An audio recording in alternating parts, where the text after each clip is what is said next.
1603. The Roman Catholic Church in England has been reduced to a small underground group, while at the same time radical Protestants are hoping for much further reforms to the Church of England. Their hopes lie in James, the King of Scots, whom, with the death of Queen Elizabeth, has just become the King of England as well.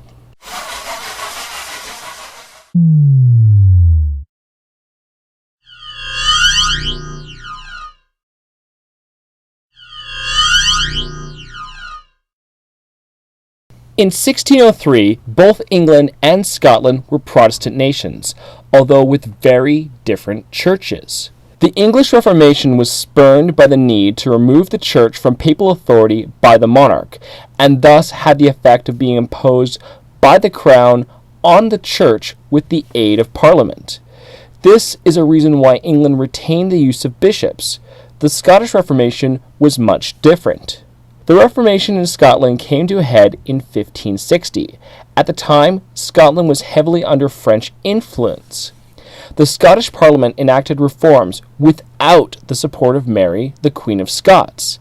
Thus, the Scottish Reformation was imposed onto the Church and the Crown by Parliament, and thus was a more grassroots movement. At the same time, the Scots had sided with John Knox and the Reformers of Geneva on issues of doctrine. The radical Protestants of England, the so-called Puritans, had yearned for this style of Protestantism, and not the via media that had been imposed during the Elizabethan religious settlement. How the throne of England came to be occupied by the King of Scots is a rather complicated matter. Queen Elizabeth never married, and her father had no other living children. King Henry VIII's older sister, Margaret Tudor, had married King James IV of Scots, and was the mother of King James V of Scots. James V was in turn the father of Mary, Queen of Scots, and Mary in turn was the mother of King James VI of Scots. Thus, James VI was Elizabeth's first cousin twice removed, and her closest living relative, other than the Greys, but we won't go any further into that. On his way from Scotland to London, James was presented with a petition that requested reforms such as the elimination of confirmation, the making of the sign of cross in baptism, and the use of the cap and surplice by the clerics. They wanted services to be made shorter to increase the length of the sermons, the hymns to be more edifying, and no bowing at the name of Jesus. The list went on. The Puritans had hoped that their new king would be sympathetic to their wishes for reform. James decided to refer the petition to a conference that was later held at Hampton Court in 1604. However, the hopes of those supporting the petition were completely dashed.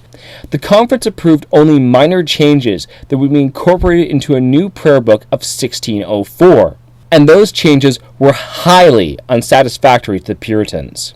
As well, James found he very much liked the royal supremacy he had in England and the use of bishops to enforce it. He liked it so much that he had bishops for Scotland ordained by his English bishops in 1610.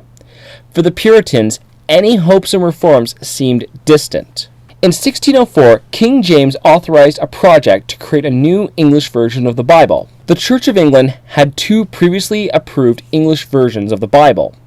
King Henry VIII had approved the Great Bible, and Queen Elizabeth I had authorized the Bishop's Bible. However, these Bibles had known translation errors. As well, many like the Puritans preferred to use the Geneva Bible, which was viewed by many as being purposefully translated against royal sovereignty and episcopal governments, and it also had offensive footnotes. James authorized the creation of a new version of the Bible to deal with these translation errors, while at the same time not being based on the model of the Geneva Bible. The Masoretic, the Septuagint, and the Textus Receptus were all used as sources for this translation. Completed in 1611 by 47 translators, this became the authorized version of the Bible for the Church of England, and it is commonly referred to as the King James Version of the Bible. During James's rule, English colonization began. At this point, Anglicanism was only found in England, and in the established yet very small Church of Ireland. In 1607, the Church of England established their first parish outside Britain in Jamestown, Virginia, and in 1612, parishes were established in Newfoundland and Bermuda. In 1625, James died. he left the Church of England relatively unchanged from the form it was under Elizabeth. Scotland was a different matter. He had re-established the episcopate there, but had made slow progress in making the Church of Scotland more similar to the Church of England. James had left the throne to his eldest son, Charles. Charles was heavily influenced by the High Church party of the Church of England, led by such figures as William Laud and Lancelot Andrewes. These persons, called the Caroline Divines, while being Protestant, leaned more towards Catholicism than the positions of Calvin and Zwingli. Charles was also influenced by Arminian soteriology rather than the Calvinist soteriology that was present in English church doctrine. This put Charles and his supporters on a direct collision course with the Puritans. Charles, like his father, intended to impose the doctrines of the Church of England into the Church of Scotland, although he was much more forward about it. In 1637, his Scottish bishops finished work on a new prayer book for use in that kingdom. The Scottish prayer book was actually closer to the English prayer book of 1549 than that of 1604, and was arguably a product of the High Church party within England and Scotland. However, this new prayer book was violently rejected by the Scots. How violently, you may ask? During the service, a woman by the name of Jenny Gebels threw a stool at the presiding minister, shouting, "Villain, how dare you say the Mass in my ear?" Following that, a riot started on the streets of Edinburgh. The Scots attempted to supplant the bishops and the prayer book, leading to a war in 1639. Fighting a war can be a very large expense for a king. Unlike most other European nations, England required the consent of Parliament to levy taxes thanks to the Magna Carta, something that both Charles and his father quite disliked. For most of his reign, Charles tried to rule without having to use Parliament, and had dissolved his last one in 1629. In 1640, Charles summoned not one, but two parliaments.